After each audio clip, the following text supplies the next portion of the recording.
and she wasn't working for Fiji. It was It's going now. All right, cool. Well, hey guys, this is Ryan Escuero with Seibertron.com, and we are here at San Diego Comic-Con 2019 for the 50th anniversary, and we're here with these guys from the Transformers brand team from Hasbro. If you guys could just, for anyone who doesn't know who you are, could you just say your full name and your titles? Sure. I'm John Warden, Senior Design Manager on Transformers brands. Hi, Ben Montano, Marketing Director, Transformers. Excellent, and I guess we should just cut right to the chase here. Right behind us is, I think, the prize piece of the show here. Yeah, you know, we're back. This is probably a better shot for yeah. this angle. So Unicron is our first fan funded, crowdsourced project using our HasLab platform. We're able to actually bring to life what for many collectors has been like a dream. Yeah. No one ever thought that a screen accurate Unicron that has an actual fully formed circular planet mode would be able to come to life. But this great platform, with the passion of our fans, it's very close to becoming a reality. We're so proud of all the awesome backers that we already have. Every day that goes by, I get more and more excited about this thing. We've been excited about this thing for 18 months? So we're working on it for 18 months, and I think you talk about 50th anniversary for Comic-Con. It's the 35th anniversary of Transformers, and for us, we took that as permission to try some crazy and bold things. So Unicron is definitely one of them, and the level of detail, and I know what you can't see online, you can only see in person, is just the true magnitude of how big this guy really is. He's really details. big, yeah. He's huge. And heavy. He's 20, I mean, you guys know the drill, 27 inches tall in robot mode, 30 inches in diameter to the planetary ring, but he's a stunning 19 pounds, which 19 pounds doesn't sound like a lot, but it's that's like a medicine ball, like if you're in the gym. So that's to convert him from one to the other. The stand actually will help support it as you're unfurling it.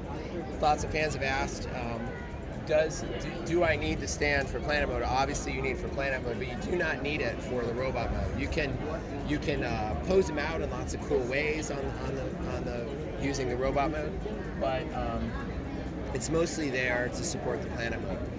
As you're converting it, you remove the planetary ring, that part comes off, but the rest of this is completely integral.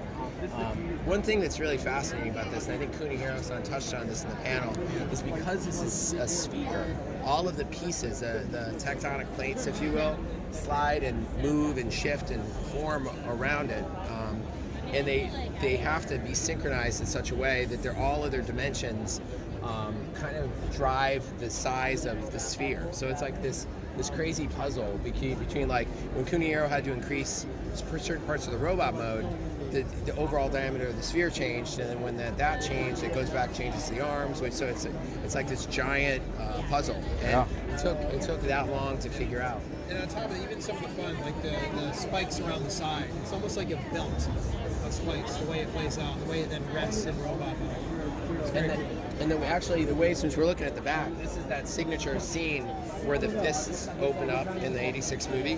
That's been replicated here in the transformation. So when Takara works on these things, not only are they trying to just solve a puzzle, they're trying to make it have the same soul as the actual Transformer. Whether it's the memorable scene from the movie or like the original toy. In this case, like, we wanted to make this the perfect version of Unicron. So we wanted to make sure it was highly articulated, so we put in 50 points for articulation. It's got movable articulation in the face, like facial articulation, like the lips move, the teeth move.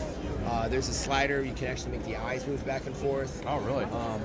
It's got like 2 sets of shoulder joints. Like it's got like, it can flex this way and this way. Yeah, so it's a very, very exciting project. Obviously, I can go on and on about this. No, I mean, it's obviously like almost a labor of love for you guys. So how long ago did this become a thing? Like, obviously you guys didn't put this together last week. Yeah, 18 months ago. 18 months, wow. So we knew about it last Comic-Con. So people would come like, hey, so Predaking is cool, but what about Unicron? And I'm like, I'm working on it. Even Toy Fair, when the barge was initially sold, this was already starting to be mapped out. Already in the works, huh? Wow. Yeah. Well, as a fan myself, thank you for giving us something that we've you're dreamt very of for welcome, years. man. No, this is great. So, any talk about when could we expect to see something like the packaging, like the boxes? Is it gonna just come in a brown cardboard Generation Selects box, giant version? Yeah, we'll share more of that. A lot of the packaging after we finish a lot of the crowdsourcing. So I think really for us, the packaging is we're looking at simplicity in it. The most important thing is protection. Yes. So we ship this thing. So all of our focus is going on making sure the inside of this thing protects, so when you and anyone else that funds this gets a pristine, perfectly intact Unicron that includes what you see here and maybe a couple of things that you don't quite see yet. So maybe. So from a graphic standpoint, we're still finalizing that, but really our focus is more so a simplicity and design of the packaging and branding with a focus on the character inside the book. Ben was talking about what's to come, but there's lots of great content that we're still going to put out onto Pulse. Yeah. So if you're a fan of Unicron or you're curious how the project is going, we're going to continue to update the site with lots of cool behind the scenes stuff. Are there the conversion video is going to be my favorite piece. Oh yeah. Are there going to be some more carrots are going to dangle to entice people as we go here? We have Maybe. surprises. Maybe. Okay. Yeah, All right. Well, I look forward to see what you got. My only request is I would love to see a G1 style tech spec for Unicron. When I was 10 years old, I made one on a typewriter, and I tried convincing my neighbors that I had a Unicron. had the official? I have no idea why I did that or how I thought they would believe it. But you're awesome. That's a yeah. So I would love to see that. If you still had it. Yeah. Yep. So this is great. So he doesn't need to stand. Let's see. Oh, do we know? Did you talk about? Do the eyes light up? Is there a battery feature? Or? No, the eyes don't light up. No. I've been talking about the perfect equation a lot, but there is a balancing act between cost, number of backers, Sure. How long we can run the program for, what is our target date to ship. So all those different factors coalesce and move together. But early on in the process, we do this to all the Transformers, regardless of scale. Sure. Even like Rung had a similar kind of. Which, by the way, there's a lot of fans are really excited about that. It's really funny. Battlemaster Rung. One of the fans pointed out, is it a coincidence that you're releasing Unicron and Rung at the same? Yeah, it is. Oh, there you go. But for every Transformers toy, there's a process that we follow, and we kind of created a hierarchy list of features. And for Unicron, we knew early on that to do it right, you want to make sure it's highly articulated, it can support its own weight, it has the right level of articulation because you want to replicate those scenes. We've got to appeal to the broadest group of Transformers fans possible, so Generations fans, Masterpiece fans, high-end sculpture fans. We want to make sure this thing scratches as many inches as possible. Sure. And so, as we commit to a lot of those things, certain things on the list we find compromise those, right? So often to make something light up, you need battery compartments, doors. Right. That's more size, electronics, which then could potentially push, as you guys know, often and give backpacks and other things to a character that may not be the most preferred. And I think that's where. Or you have a weird neck articulation or something like that. Because I would rather it just be right. So those decisions, I think as John said, we made that just the perfect representation outweighed eyes that light up. Okay, no, that's great. I just know someone out there is thinking about that question. So I'm sure you could probably hack it. I'm in my head, I'm thinking to myself, it's probably possible. But that's all right. But no, we didn't want it to be why is his neck articulation so weird? It's we had to put there's it's a crazy, just like the sphere itself. There's it's a crazy balancing act between all those different factors. Well, we don't ever really get to talk about that part. It's how the sausage is made part. Yeah. But I think Transformers fans appreciate it. There are a lot of these guys we meet are very mechanically minded guys because the Transformers in themselves they're like a puzzle. So I think I'd rather be straight with people and tell them how it is. But we wanted to make it really posable. Well, if I could just switch gears for a moment, sticking with the theme of G1 with Unicron, could we talk about the G1 reissues for a little bit? It's a great program. I think fans are really excited. It's great seeing this stuff on store shelves again, and The big surprise last night with the new dinosaur cassettes. Yeah, that one may have been planned 18 months ago when we released 2 of them last year. But that was part of our master plan. I think, like you said, at Shelf, Walmart's been a great partner. Getting Soundwave and those cassettes out there this fall is cool. Obviously, we released the original G1 Optimus, which has been a decade plus, I think, since the last release of that. Yeah. My personal favorite, Soundwave. Hands down my favorite. Soundwave is your favorite? Soundwave is my favorite. So, yeah. So that's cool. But yeah, the cassettes, it was really cool. I mean, to dust off that and kind of bring the Dino cassettes back was something that no one would ever have thought we would have done the first 2, and then to bring up the other 2. We had a heck of a time even finding them. Like you guys know, like how crazy grail those things are. Well, they're $500 a pop, and now you're gonna be able to walk into Walmart and pick them up for what? So those Dino cassettes will be available exclusively on Hasbro Pulse. Okay. Yep. So those will be a little more limited. Okay. So, As they so the should be. value may still be up on those as we go in, because it's not going to be a run to the scale of what we'll do in the Walmart. Right. I'm personally happy that people will finally be able to play with the weirdest combiner ever made. Those guys are It pretty is wacky. Super wacky. Yeah.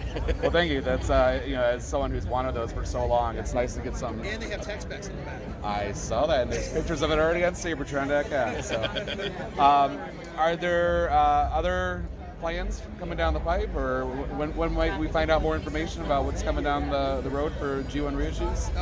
G1 reissues, it's a lot of it is still trying to figure out what's going on, what fans want, but we have announced a couple. So I think we already said Blaster will be coming out next Blaster year. is. Yep. So Okay, that was good. the fan vote. Fans chose Blaster. Okay. And I'm trying to blank on. I'm blanking. I know there's one other one. Astro Train. Astro Train. Oh, Astro great, Train will great. be coming out as well soon. Do you know, is Astro Train going to be in what color scheme he's going to have, or? You know what? I don't want to misquote that right now. Yeah. All right, No, cool. we'll be showing images pretty soon. Yeah. So, no Megatron reissue coming down the pipe with the gun mode? No? Yeah. Yes, I know that can't happen. Unless you guys want a big orange tip on the front. How about we make them completely orange? Yeah, there you go. Just include. Nerf yellow. Yeah. Well, cool. You got anything, Paul? You got anything that you want to ask about? You guys, internally, do you guys have a size class designation for Unicron? Oh, that's a very good question. Yeah. I don't know. I'm sure somebody will start calling it. Mortgage class? Maybe Unicron class. Well, they're calling it divorce class. So we're kind of more positively focused class designation Yeah. to talk about down That's the road. that's a very, in all seriousness, we should. We've just been, in my Gigantic computer, class, does that work? it's just called Unicron, so The planet class, God class. planetary Yeah. class. We're open to ideas that are on the positive side of things and not relationship based. Yeah.